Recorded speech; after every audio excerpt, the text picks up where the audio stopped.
Okay, hello students. तो हम फिर आगे कंटिन्यू करते हैं कल के लेक्चर से या इस टॉपिक मोल कंसेप्ट को। ठीक है, तो अब हम टाइप 2 डिस्कस करेंगे। टाइप 1 में कि हम क्या पढ़ रहे थे कि मोल कैलकुलेट कैसे करना है। मोल क्यों ज़रूरी है? मोल केमिस्ट्री के लिए ज़रूरी है। बात करी थी केमिस्ट्री का, ये अल्फ़ाबेट है, फिजिकल केमिस्ट्री का बोले तो, है ना। तो पहले ये सीखना है कि मोल फाइंड कैसे करते हैं। फिर हम क्या सीखेंगे, कुछ क्वेश्चन सीखेंगे, वर्ड्स जो मैंने बात करी थी फर्स्ट लेक्चर। अगर आप फॉलो कर रहे हो मुझे तो आपको पता है मैं किस चीज़ की बात कर रहा हूँ। पहले हम अल्फ़ाबेट सीखते हैं, फिर वर्ड सीखते हैं और फिर सेंटेंस बनाना सीखते हैं। अभी ये केमिस्ट्री के हम अल्फ़ाबेट सीख रहे हैं कि केमिस्ट्री में मोल के टर्म्स में ही बात होती है। ठीक है, तो अभी तक हमने टाइप 1 में प्रीवियस लेक्चर में देखा कि टाइप 1 है ना। टाइप 1 में कैसे कैलकुलेट करना है मोल्स। या तो मास गिवन हो दर, या मास गिवन हो तो मोल्स निकालना। अब टाइप 2 में क्या है कि नंबर ऑफ पार्टिकल्स या संख्या गिवन है। कल हमने एक एग्जांपल लिया था प्रीवियस लेक्चर में हमने क्या एग्जांपल लिया था कि अगर सपोज मैंने बोला था ना कि भाई ये 4 ग्राम का 1 मोल है, तो 1 ग्राम है मैंने बोला था। चम्मच का एग्जांपल लिया था। अगर आप मेरे लेक्चर्स फॉलो कर रहे हो तो आपको समझ आएगा किस चीज़ की बात कर रहे हैं। प्रीवियस लेक्चर में हमने एक स्पून का एग्जांपल लिया था जिसमें हमने शुगर फिल करी थी। ठीक है, मैंने बोला कि 4 ग्राम, अगर सपोज फॉर एग्जाम्पल 4 ग्राम से 1 मोल मिलता है, कि किसका 4 ग्राम, हीलियम की बात करी थी, एग्जाम्पल छोड़ो, है ना। 4 ग्राम से 1 मोल बनता है, तो अगर मैंने 1 ही ग्राम लिया है तो कितने मोल आएंगे बेटा? 1/4 या 0.25 मोल्स। ठीक है, अब हम संख्या की बात करेंगे। अब हम मास की बात नहीं कर रहे हैं। टाइप 2 हम पार्टिकल्स गिन के बताएंगे कि कितने पार्टिकल्स हों कि वो 1 मोल कहलाएंगे। मास नहीं, अब मास नहीं। जैसे हीलियम के 4 ग्राम हो तो 1 मोल होगा, हाइड्रोजन का 1 ग्राम हो तो 1 मोल कहलाएगा। पर 1 ग्राम में पार्टिकल्स कितने होंगे, संख्या कितनी होगी, उसकी बात कर रहे हैं हम लोग। ठीक है, तो 1 मोल जो है, हमने फर्स्ट लेक्चर में देखा था 1 मोल कितना होता है, 6 इंटू 10⁻23 0.022 है, वैसे ये एक्चुअल वैल्यू है। ठीक है, 6.022 इंटू 10⁻23 ये 1 मोल होता है। जैसे परसेंट होता है, परसेंट मतलब अगर मैंने बोला इतना परसेंट, तो परसेंट मतलब कितने में से टोटल मैक्सिमम कितना होगा, 100। वैसे 1 मोल है तो मैक्सिमम कितना होगा, 6.022 इंटू 10⁻23 पार्टिकल्स। ठीक है, समझ में आया। तो इतने पार्टिकल्स जब होंगे हमारे पास, तो उस क्वांटिटी को या उस संख्या को हम क्या बोलेंगे, 1 मोल। अब 1 मोल को हम Na भी कहते हैं। Na मतलब एवोगाड्रो नंबर।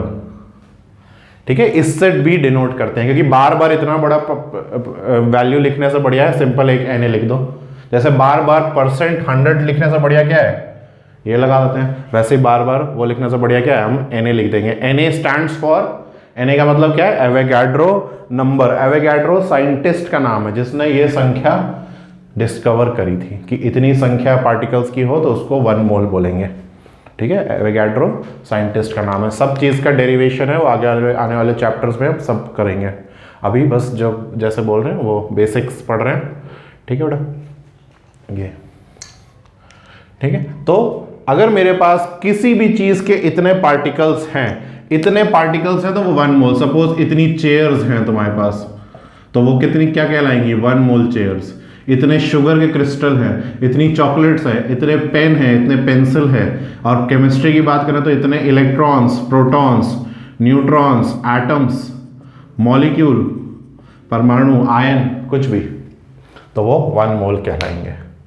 ठीक है, तो हम संख्या की बात करते हैं। अब सपोज इतने पार्टिकल्स नहीं है मेरे पास बेटा, है ना। जैसे 100 होने चाहिए परसेंट, अगर मैंने परसेंट की बात करनी है तो 100 होना चाहिए। सपोज मेरे पास 80 है, तो क्या बोलेंगे कि 80/100, 80% ही है मेरे पास, 80/100। और अगर 100 आ जाएगा तो 100 बिल्कुल 100% बोलते हैं। 100% मतलब 100 है पूरा। पर उससे थोड़ा सा कम है तो हम उतना परसेंट बता देते हैं कि होना 100 चाहिए, पर है कितना, 90 है तो 90% मार्क्स आए, 30 है तो 30% आए, 10 है 10% भी आए, है ना। मार्क्स की बात कर रहा हूँ, सबके लिए नहीं है, सबके अपने अपने मार्क्स आते हैं भाई। ठीक है, चलो। तो अगर मेरे पास इतने नहीं है तो वो 1 मोल नहीं कहलाएंगे। जैसे 100 नहीं है तो उसको परसेंट नहीं कहलाएंगे। ठीक है, तो 6.022 इंटू 10⁻23 से 1 मोल मिलता है हमें।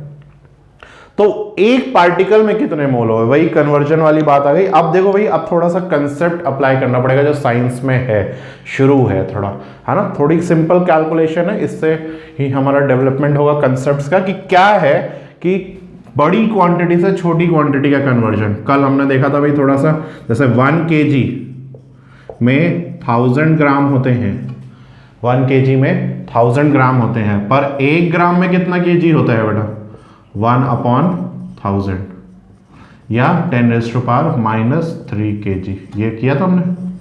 ऐसे ही इतने पार्टिकल्स हैं, कितने, 1 मोल, तो उसको हम 1 मोल बोलते हैं। पर मेरे पास एक पार्टिकल है, सिर्फ एक है, तो यहां पे इतने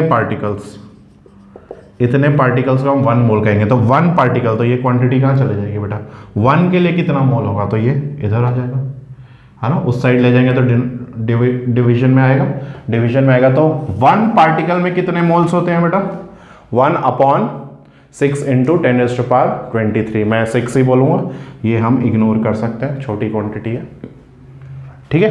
तो n पार्टिकल्स, सपोज 1 पार्टिकल में इतने मोल्स होंगे बेटा, ठीक है। जैसे कि 1 ग्राम में कितने kg हुए, 10⁻³ हुआ। 2 ग्राम है तो 2/10⁻³ 2 × 10⁻³ kg, है ना। ऐसे 3 ग्राम है, 4 ग्राम है, 5 ग्राम है, n ग्राम है, तो n × 10⁻³ kg। ऐसे ही एक पार्टिकल है तो 1/Na, इसको मैं क्या बोल सकते हैं, मैंने बोला ना कि हम इस 1 मोल को बार बार क्या बोल सकते हैं, तो इसमें क्या हो जाएगा, 1/Na मोल्स हैं, 1/Na। एक पार्टिकल में कितने, 1/Na। इतने पार्टिकल्स में कितने, Na, ठीक है। मोल की जगह या इसकी जगह हम Na यूज कर सकते हैं बेटा आपसे, ठीक है। तो एक पार्टिकल में 1/, ये तो n पार्टिकल्स में कितना हो जाएगा, जितना एक में है इंटू n, जितना एक में है इंटू n, ठीक है। यहां पे भी देखो 1 ग्राम में जितना है, अब उसके लिए, है ना, ठीक है। फॉर एग्जाम्पल मैं एक और एग्जाम्पल कुछ देता हूं इसके लिए। सपोज मेरे पास 100 चॉकलेट्स है बेटा, ठीक है। 100 चॉकलेट्स हमें क्लास में बांटनी है। क्लास में स्टूडेंट की संख्या है 50, स्टूडेंट्स का नंबर है 50, तो हर स्टूडेंट को कितनी, अभी एक एक दे रहे हैं, उसके बाद हम एक से ज़्यादा भी दे सकते हैं, है ना। पर स्टूडेंट 2 चॉकलेट्स बट सकती है। ये हमने कैसे कैलकुलेट किया, टोटल नंबर ऑफ चॉकलेट्स और टोटल नंबर ऑफ स्टूडेंट्स, ठीक है। तो उस बेस पे है, ठीक है। तो अब इन सब चीज़ों से, ठीक है, इन सब से हमें, है ना, हमें एक फॉर्मूला मिलेगा मोल निकालने का, एक और फॉर्मूला मिलेगा,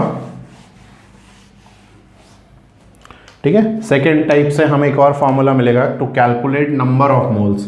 नंबर ऑफ मोल्स कैलकुलेट का फॉर्मूला हो जाएगा n/Na, यानी कि number of moles is equal to number of particles, जिसको हम कैपिटल N से डिनोट करेंगे, upon Avogadro number. Avogadro number मतलब 6 × 10⁻23। ये फॉर्मूला अब हमें टाइप 2 से मिलेगा। इसके ऊपर हम क्वेश्चन करेंगे और क्लियर हो जाएगा। सपोज मेरे पास 6 × 10⁻23 पार्टिकल्स ही हैं। कितने हैं, हमने ये काउंट किया, कितने पार्टिकल्स हैं, 6 × 10⁻23, तो वो मोल कितने हो जाएगा, 1। 3 × 10⁻23 है, तो मोल्स कितने हो जाएंगे बेटा, हाफ मोल हो जाएंगे। यहाँ पे देखो, मैंने बोला कि 2 ग्राम चीनी लेके आओ तो 1 मोल होता है। सपोज मैंने बोला कि 200 क्रिस्टल, है ना, कितने पार्टिकल्स, मैंने बोला कि अगर 200 क्यूब्स होगा तो 1 मोल कहलाएगा, ठीक है। सपोज हमने मान लिया कि 200 शुगर के क्यूब्स होंगे तो 1 मोल कहलाएगा। पर मैंने बोला 100 क्यूब ही लेके आओ, 100 क्यूब लेके आएंगे तो मोल के टर्म्स में क्या बोलोगे, हाफ बोलोगे। 50 बोलेंगे तो, 400 क्यूब्स बोलेंगे तो, ठीक है, उसी तरह, ठीक है। तो अगर 1 मोल कितना है, 6 × 10⁻23 है, तो हाफ मोल का मतलब कितने पार्टिकल्स होंगे, या वो निकालना। तो अब देखो कोई क्वेश्चन कैसे आएंगे, या तो वो तुमसे मोल निकालने को पूछेगा या नंबर ऑफ पार्टिकल्स पूछ लेगा। ये तो हमें पता ही है, ठीक है, तो कोई भी एक चीज़ गिवन होगी, एक चीज़ हमें पता है, 3 पैरामीटर्स का फॉर्मूला है, एक चीज़ गिवन होगी, एक चीज़ पता है, तो ऑटोमेटिकली वही फाइंड करना होगा। ठीक है बेटा, तो अभी क्वेश्चंस देखेंगे हम लोग अभी, और फिर और क्लियर हो जाएगा। अभी इसको नोट करो भाई, पॉज करके सब लोग।